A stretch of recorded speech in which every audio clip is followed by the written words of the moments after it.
Tell him to make the microphone louder. It's terrible. Yeah.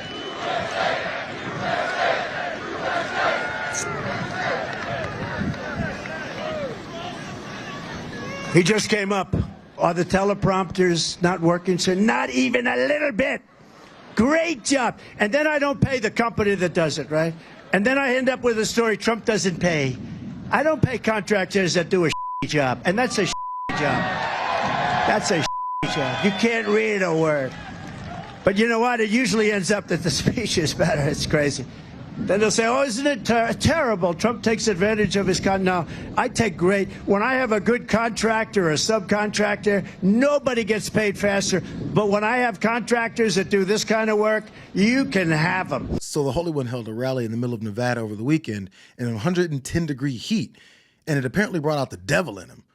Well, that and a broken teleprompter. By the way, just in case you're wondering, I got no teleprompters, and I haven't from the beginning.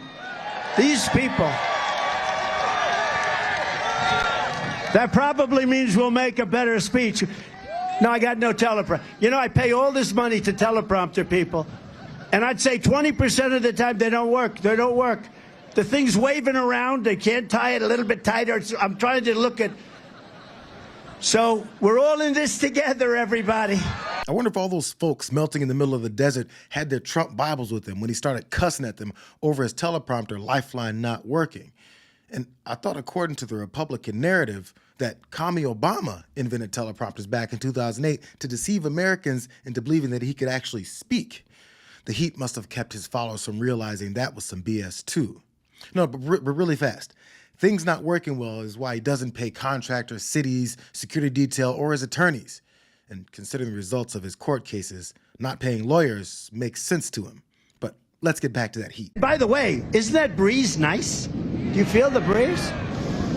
Because I don't want anybody going on me. We need every voter. I don't care about you. I just want your vote. I don't care. See, now the press will take that and they'll say, he said a horrible thing. You see that? You see that? The press will take that horrible thing I just said to you guys and say that I said it. Can you believe the nerve? And if a few of you drop dead, they'll report that you died. Can you believe it? What they won't believe is that you just told them you don't give a damn about them or their lives. But that's how cults work. The only value the followers have is to sacrifice themselves in honor of the leader. And now, by the way, it's 110, but it doesn't feel it to me, right? So we'll stay out here for a little while. If anybody gets tired, you'll let me know. And if anybody goes down, if you start going down, we have people, they'll pick you up right away. They'll throw water. You know, they were so worried. Everybody was so worried yesterday about you.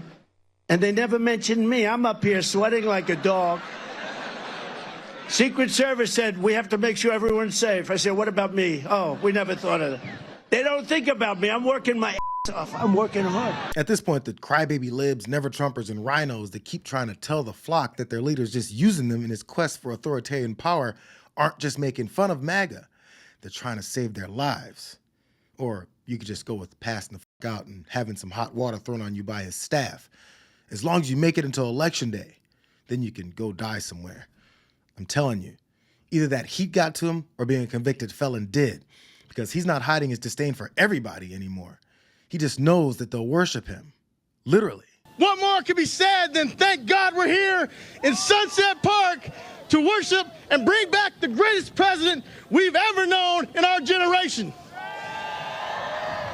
Wait, what were they there to do? To worship, and bring back the greatest president we've ever known. It must be in 2 Corinthians of the Trump Bible where it says to worship Trump and bring him back into the White House. I mean, the prophet March agrees. The Democrats and the fake news media want to constantly talk about, oh, President Trump is a convicted felon. Well, you want to know something? The man that I worship is also a convicted felon. And he was murdered on a Roman cross. No, this can't be real life. Her desire to distance herself from being labeled a Donald Trump supporter isn't going to work by trying to cleanse Trump of his convictions with comparisons to Jesus. If you look at some of these people's sweaty faces as they teeter in the heat, they're beginning to realize how incredibly self-destructive this is to be a part of. Well, you want to know something? The man that I worship is also a convicted felon. And he was murdered on a Roman cross. Those guys are probably sitting there thinking, wait, are we supposed to be embracing Trump as a felon now? It's like they have no idea how they got to this point, where they're standing in an oven, listening to Marge tell them to celebrate Trump's felonies. It's okay, you guys. Just leave. Yes, there were countless signs before, but when reality finally hits you, now is the next best time to save yourself. Unlike his imprisoned traitors. We're not going to let this happen with our country anymore. We're taking back our country. So when we get in, it's going to go very rapidly. We're going to do a lot of things. We're going to look very strongly at J6. Those people, there has never been people treated more horrifically than J6 hostages. So we're going to change that, and we're going to change it, and we're going to change it fast. But those J6 warriors, they were warriors, but they were really more than anything else. They're victims of what happened. All they were doing is protesting a rigged election. That's what they were doing. And then the police say, go in, go in, go in, go in. How about Scaffold Joe, the guy on the scaffold? Or how about the big FBI guy or whatever, wherever he comes from? Go on in, everybody, go on in. What a setup that was. What a horrible, horrible thing. And, you know, that blows two ways. That blows two ways, believe me. What does it mean to them when he says, we're going to look very strongly at how horrifically his warriors on J6 have been treated? Do they realize it means that he'll look at them only when he needs to benefit again from their gullibility to turn on the country? And I thought soldiers and warriors were people that fight for the country. I remember when Republicans used to get offended when people would steal valor from members of the military by minimizing their sacrifice like this. But this guy would disrespect them to their faces and deny it by retelling the stories of his disrespect over and over again. He just hopes his warriors made it back from their deployment to the Nevada desert just so they can vote right before dying. Nobody's done as much for the military as I have. But he said, I stood over graves of soldiers, and I said, these people are suckers and losers. Think dead soldiers from World War I. I said, this was a made-up deal from a magazine that's failing, Financial Disaster, by a guy that is a horrible radical left lunatic named Goldberg. They made up a story that I said this, and they put it out, and it's been going around for 3 years.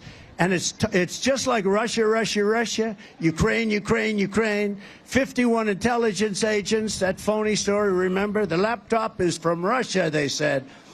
And they should be prosecuted for what they did. Okay, they should be prosecuted. A story like that, think of it from a practical standpoint. I'm standing there with generals and military people in a cemetery, and I look at them, I say, these people are suckers and losers. Now, think of it. Unless you're a psycho or a crazy person or a very stupid person, who would say that anyway? But who would say it to military people with military?